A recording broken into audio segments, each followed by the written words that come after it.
What if the film had focused on that collective struggle? What if it had shown the power of community organizing, of people coming together to demand change? It would have challenged the very foundation of the individualistic narrative that the film seems to embrace. It would have highlighted the power of solidarity, of people recognizing their shared humanity and fighting for a better world together.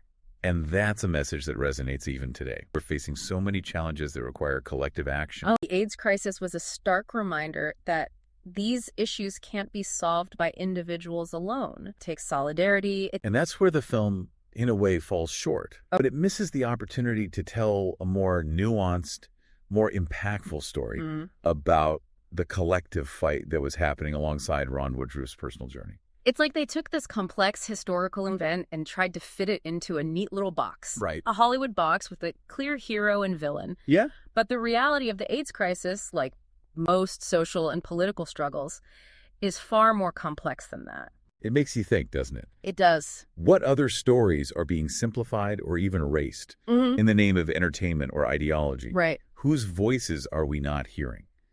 Because they don't fit into that traditional hero narrative. And that's why it's so important to engage with sources like this communist critique. Yeah. They challenge us to look beyond the surface, to question the narratives we're presented with, and to dig deeper into the complexities of history. Speaking of digging deeper, the biographics video touched on something that really caught my attention. Oh, yeah. Yeah.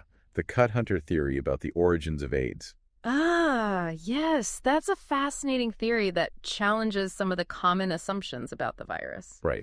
Essentially, it suggests that AIDS didn't originate in the United States, as many people believe, Okay. but likely jumped from primates to humans, possibly through hunting practices in Africa.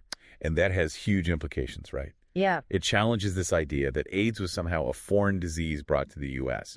It highlights the interconnectedness of global health and how viruses don't care about borders or nationalities. Exactly. And it dismantles this narrative of blame that was prevalent in the early days of the epidemic. Right. Remember the whole patient zero myth? Yeah. The biographics video debunked that pretty thoroughly. Yeah. The Canadian flight attendant who was wrongly accused of bringing AIDS to the U.S. Right. It's a prime example of how fear and prejudice can lead to scapegoating and misinformation.